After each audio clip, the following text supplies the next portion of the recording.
নমস্কার, আমি clinical dietician Surangana Rana. অনেকেই আমি দেখেছি অনেক পেশেন্টকে বা অনেক মানুষই এটা করে থাকেন যে লাঞ্চের পরে বা ভাত খাওয়া দাওয়ার পরে আম খান, বা অনেকেই আছে যারা ডিনারে পরে আম খান। সেটা কি একদম করা উচিত কি করা উচিত না, আজকে সেটা নিয়ে কথা বলবো। প্রথমেই বলি, আমের মধ্যে কিন্তু বেশি পরিমাণে ফ্রুক্টোজ আছে, গ্লুকোজ আছে, অ্যাজ আ সিম্পল সুগার বা সিম্পল কার্ব বলতে পারি, যেটা ইজিলি আমাদের ব্লাডের মধ্যে স্পাইক আপ করতে পারে, আমাদের গ্লুকোজ লেভেলটাকে, সুগারের মাত্রাটাকে আমাদের ব্লাডে বাড়িয়ে দিতে পারে।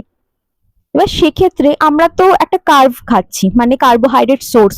ভাতটা আমাদের সিম্পল কার্বস, তার সাথে বিভিন্ন ধরনের শাকসবজি থাকছে বা মাছ থাকছে, ডিম থাকছে, এনি কাইন্ড অফ আপনার একটা মিল থাকছে।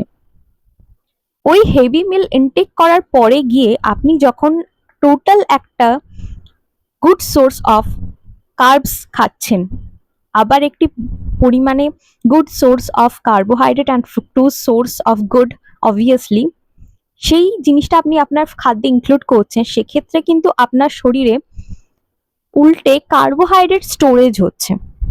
আপনি যে ভাবছেন যে আমি তো অল্প পরিমাণে ভাত খেলাম, অল্প পরিমাণে সবকিছু খেলাম, কিন্তু একটা আম খেলাম, কিন্তু সেটা করা উচিত নয়। কেন?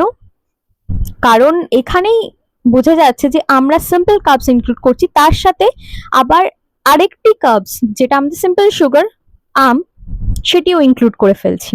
তো সেক্ষেত্রে কি হচ্ছে, আমাদের শরীরে অতিরিক্ত মাত্রায় আমি কার্বস ইনক্লুড করছি, কার্বোহাইড্রেট জাতীয় সোর্সটা বেশি পরিমাণে আমি ইনটেক করছি। সেক্ষেত্রে দেন সেখানে কি করা উচিত? তো সেক্ষেত্রে আমি সাজেস্ট করবো আপনাদেরকে যে আপনি মিড মর্নিং এ অ্যাজ আ মিল হিসেবে আপনি ওই কার্বোহাইড্রেট সোর্সটা আপনি আপনার ডায়েটে রাখুন, মানে আম, সেটা আপনি আপনার মিড মর্নিং এ রাখুন বা ব্রেকফাস্টে রাখুন, it's good, but as a meal হিসেবে নিন।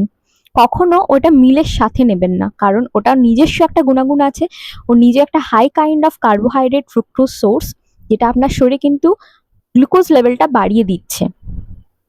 এবং সেক্ষেত্রে কি হচ্ছে, আমাদের শরীরে ইনসুলিন কে বেশি মাত্রায় কাজ করতে হচ্ছে, বা সেক্ষেত্রেও কিন্তু আপনার শরীরে ব্লাডে স্পাইক আপ হয়ে যাওয়ার চান্সেস থাকে সুগার। তো সেক্ষেত্রে আপনি যদি কখনো টেস্ট করে দেখেন আপনার সুগার, ডেফিনেটলি আপনার ব্লাডে সুগারের মাত্রাটা বেশি পাওয়া যাবে।